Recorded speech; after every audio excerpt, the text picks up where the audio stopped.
ایک دفعہ کا ذکر ہے کہ ایک لڑکا جس کا نام عامر تھا۔ عامر ہمیشہ اپنی والدہ کی نصیحت ایک کان سے سن کر دوسرے کان سے نکال دیتا۔ سب گھر والے اس کی اس عادت سے بہت تنگ تھے۔ وہ گھر کی ساری جمع پونجی اپنے نشے کی بری عادت میں لگا دیتا۔ اس کا ایک ہی بھائی تھا جس کا نام عمران تھا، جو بہت محنتی تھا۔ عامر کے والد 3 سال پہلے وفات پا گئے۔ ان کی وفات کے بعد عمران نے اپنی تعلیم ادھوری چھوڑ دی اور گھر کا خرچ سنبھال لیا۔ وہ صبح سویرے کام کی تلاش میں گھر سے نکل جاتا اور شام کو واپس آتا، لیکن عامر بری صحبت میں پڑ گیا اور اسے نشے کی عادت پڑ گئی۔ اس کے گھر والوں نے اسے بہت سمجھایا، لیکن وہ ہر بار بات کو ٹال دیتا۔ اس کے دوست اسے اس کے گھر والوں کے خلاف ورغلاتے اور وہ ان کی باتوں میں آ جاتا۔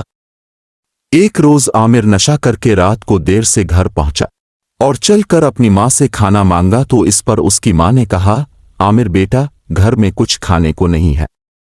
یہ سن کر عامر طیش میں آ گیا، کیونکہ اسے بہت زیادہ بھوک لگی ہوئی تھی، اور چل کر اپنی ماں کو برا بھلا کہنے لگا۔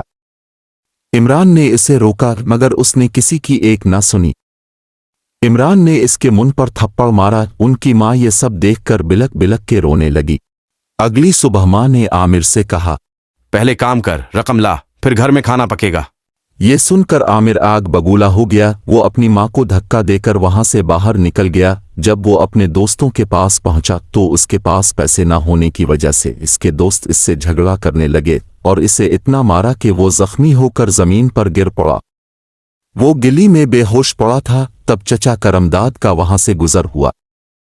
انہوں نے عامر کو اس حالت میں پایا اور وہ اسے اسپتال لے گئے، اور وہاں سے جب اس کے گھر میں اس کی ماں کو بتایا تو وہ بہت پریشان ہوئی۔ جب عمران واپس آیا تو اس کے ہاتھ میں مٹھائی کا ڈبہ تھا اور وہ بہت خوش لگ رہا تھا، کیونکہ اس کی ایک فیکٹری میں نوکری لگ گئی تھی۔ اس کی ماں بہت خوش ہوئی، لیکن جب عمران کو عامر کی اس بات کا علم ہوا تو وہ بہت پریشان ہوا۔ اب عامر کو اپنے برے رویے اور بری صحبت کی سزا مل گئی تھی۔ وہ اب بھی نقاہت محسوس کر رہا تھا۔ اس نے اپنی ماں سے اپنے برے رویے اور بری صحبت کی معافی مانگی تو اس کی ماں نے اسے معاف کر دیا۔ کچھ دن بعد عامر نے ایک سرکاری اسکول میں داخلہ لے لیا۔